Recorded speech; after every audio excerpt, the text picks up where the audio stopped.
গুলশান কার্যালয়ে বিএনপির স্থায়ী কমিটির বৈঠক চলছে। এই মুহূর্তে সেখানে আছেন সহকর্মী এম এ আজিম। বিস্তারিত জানবো, যাব তার কাছে। বিএনপির স্থায়ী কমিটির যে বৈঠকটি শুরু হয়েছিল সেটি কিন্তু এখনও চলছে।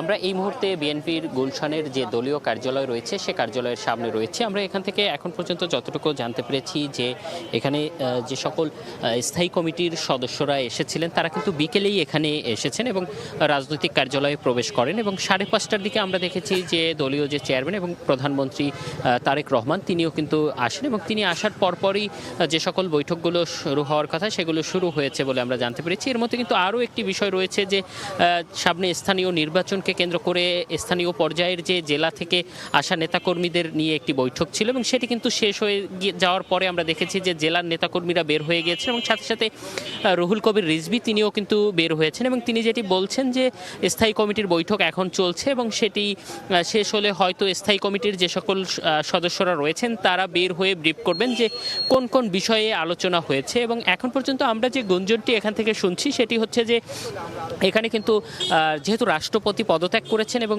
সেই শূন্য পদে রাষ্ট্রপতিকে দলীয়ভাবে যে মনোনয়ন কে হতে পারেন রাষ্ট্রপতি, সেই দলের যে সমর্থন এবং দলীয় মনোনয়ন সেই বিষয়টি নিয়ে আসলে একটি আলোচনা আজকে এখানে হতে পারে। এর বাইরে আসলে গ্যাসের যে একটি সংকট, দেশের যে সার্বিক যে পরিস্থিতি এবং সার্বিক যে অবস্থা সেই বিষয়গুলো নিয়েও আসলে আজকের এই স্থায়ী কমিটির বৈঠকে একটি আলোচনা হওয়ার একটি গুঞ্জন কিন্তু আমরা এখানে বৈঠক চলাকালীন সময়ে আমরা জানতে পেরেছি এবং সেই বিষয়গুলো হয়তো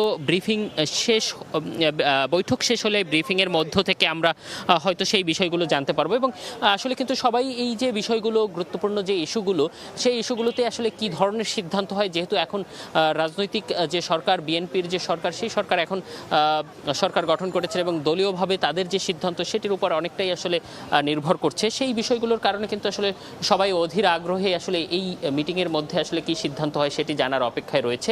তো আমরা আসলে জানতে পারলে আপনাদেরকে জানিয়ে দিব। তো এই ছিল আমার কাছে বিএনপির গুলশান কার্যালয় থেকে সবশেষ।